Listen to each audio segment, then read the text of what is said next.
Hey guys, first Adam here, bringing you another Diablo 3 video on the PTR here. Today I'm going to be taking a look at a quick run-through of the new item for the Demon Hunter, which is the Hellcat Waistguard. This is a new belt for the Demon Hunter, and they gave it a legendary affix for grenades. If you guys watched the BlizzCon, you saw that they announced a bunch of different legendaries. So just in this video, I'll be taking a look at the belt itself and what it kind of does and damage that it can possibly output, stuff like that. I already have my Demon Hunter loaded up here. I have it equipped with a Marauder set because we'll go through it here in just a second here, exactly what the belt does, but it can really actually buff the damage of the Marauder set.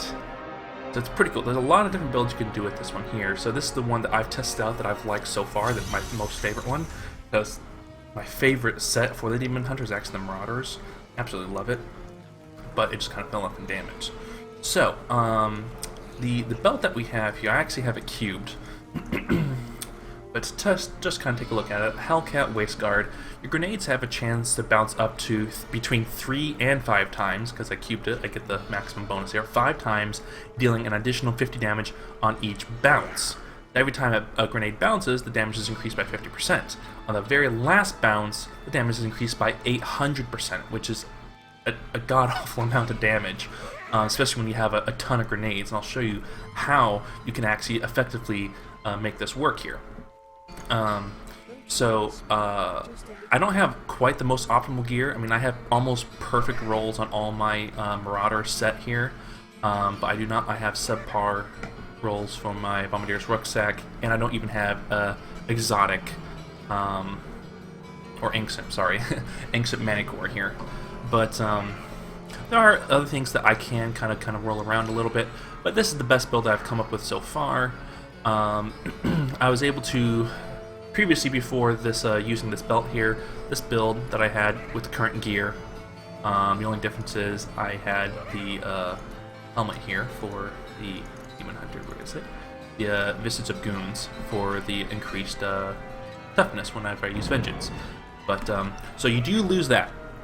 Now, you could technically equip this helmet and then put the Ring of the Royal Grandeur in, and then have the belt here, or put this belt in, whichever one is better, stuff like that, but then you lose the conventional elements, which is a huge DPS boost. So, that actually might be better, because this build does lack a little bit of toughness. Now, I'm not particularly geared for toughness, so my optimal toughness is about 74 million, almost 75. But I can definitely switch out my dexterity gems if I had higher Paragon levels for, all resist or amethyst or anything like that. But so the way I have this current setup is obviously you have custom engineering, so that way you can have up to 5 sentries out at the same time. I've been playing around with this build a little bit, trying to see exactly what would be better, if it's better to run Thrill of the Hunt, and then run Call of the Week, or, Ambush, which one is just kind of the best. So far, this here, the build that I have laid out, does the best damage, because you can activate the Call of the Week with your polar stations here, and you can activate it with the, that also activates Bane of the Trapped here. So, and the only other turret that you would probably want to have is a Spitfire, so really it just adds about another 120% damage on the turret itself, shooting out rockets, so you don't get a whole lot of damage out of it.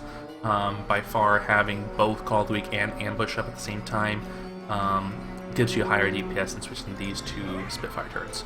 But, so you see Evasive Fire with Focus, Cluster Arrow with Loaded Boar, or Loaded Bear, sorry.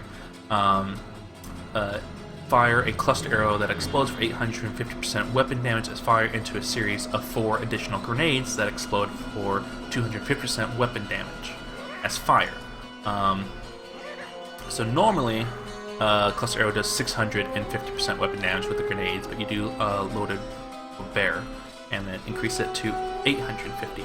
Now, because my grenades bounce 5 times, and this sends out 4 grenades, see here, the grenades bounce 5 additional times. Every time they bounce, they do 50% increased damage, 50% more damage. So with Loaded Bear, it does 250 and each time it bounces, it adds 50% to that. So 300, 350, 450, 500, so on. And then the very last one does 800% weapon damage. So that's basically a free shot of cluster arrow, but there's 4 of them. So 4 grenades doing 800% weapon damage plus the initial shot of cluster arrow is a lot of damage. On top of that, you have all your sentries going out at the same time. So this has a potential of doing a high damage. If I optimize my gear even more, it'd be easy. I was able to solo Greater Rift 70 pretty fairly easy with this. The only difficult part was my toughness, a little low, so I died a few times, but the damage was there, especially when I get my conventional elements rolling on fire. You would not believe how fast. Because I have 5 turrets up, those 5 turrets, they do less damage and the cluster arrow does less damage from them as it does from mine, but still the same logic applies to them. It's gonna have increased damage per bounce and then the final explosion. So this has the capabilities of doing a lot of damage. So kind of to show this, I'm in Greater Rift 13, Rift 13 right now, Torment 13, sorry, and let's take a look. All right. So right away,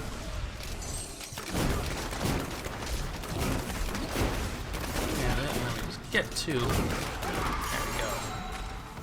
Not the most optimal. Okay, let me try this again. So we'll see, come across an enemy here.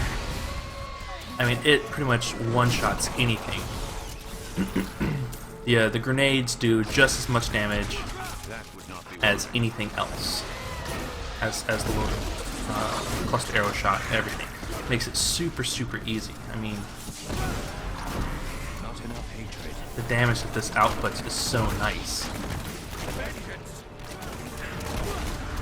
You see all these grenades that are bouncing. You get so many grenades.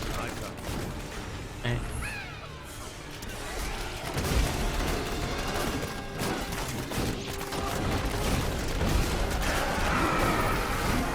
so this is definitely not a build for speedrun. This is definitely just a high DPS build.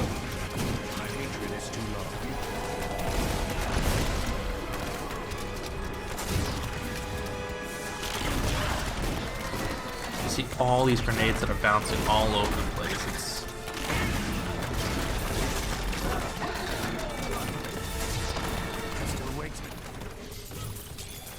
It's just super nice. Really easy. Need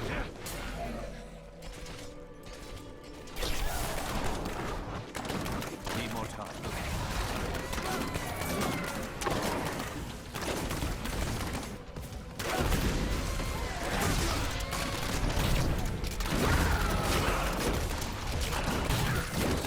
Look at that. Nice. I saw an 85 billion crit.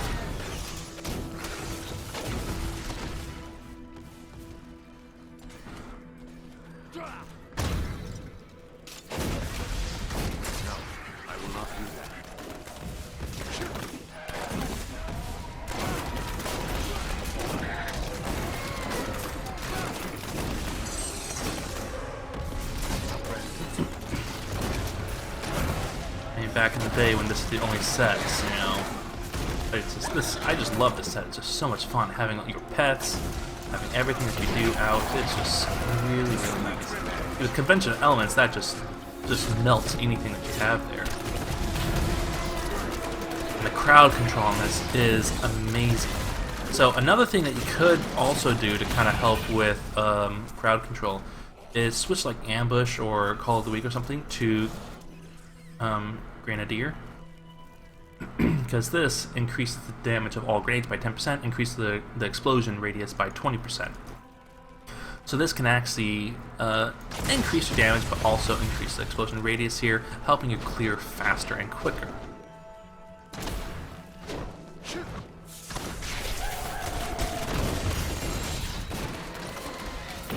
Kind of get bigger clear area. And probably better clear time, because the bigger explosion radius means it's easier to have multiple grenades on the same target.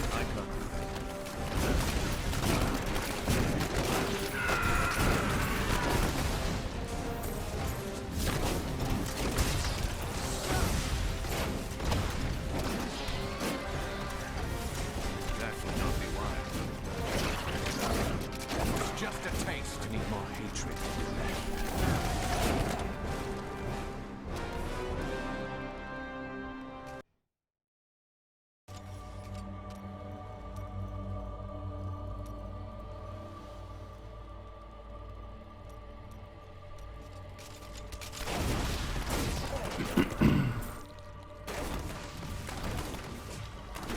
It's just a lot of fun. Definitely if I had better optimal gear, this would be going a lot quicker and smoother. But still, it's such a huge damage boost. I love it.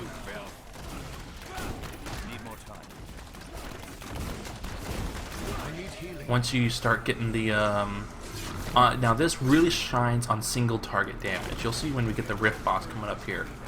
But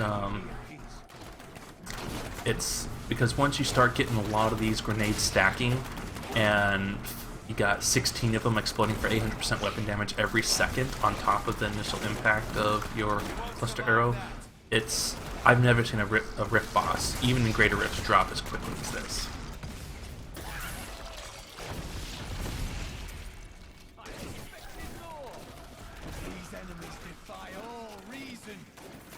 And you see though, there's little skulls that you see shooting out.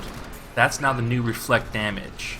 The change reflect, so it doesn't just immediately affect you right away. It sends a projectile back at you.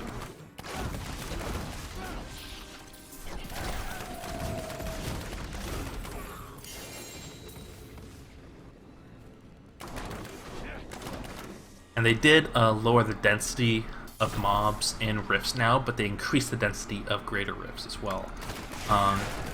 I can run greater rifts much quicker now just because they increased how much experience per tile there is, and it really shows. I mean, the mob density is very consistent. I hardly ever have to go very far to actually find enemies. There are hardly any dead spots now where there's just no enemies at all. At the start of every rift, there's always that, there's going to be a dead spot. It's called safe zone. It's that way for ranged characters, when you spawn in, you just don't have 2 elite packs sitting right there at the door for you. You die 10 times to them because you don't have anywhere else to run.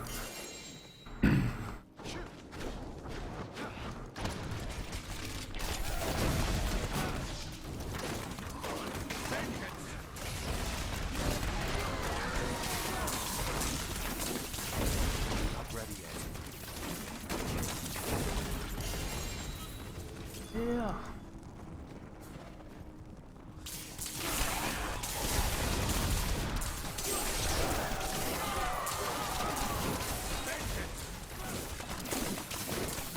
And also they fix shielding characters now, so if you have a shielding enemy and you kill all the other elites that can have that shielding around them, he'll drop the shield immediately. That way you don't have to sit there for, 30 seconds while you wait for the shield to wear off.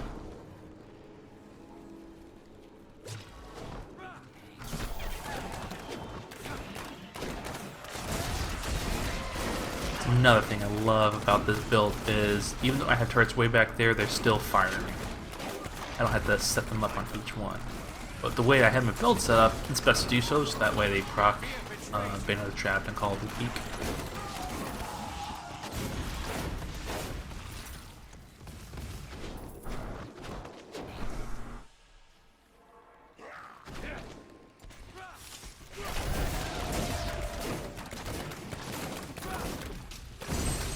Got so much destruction and devastation, it's just crazy. Okay, here we go.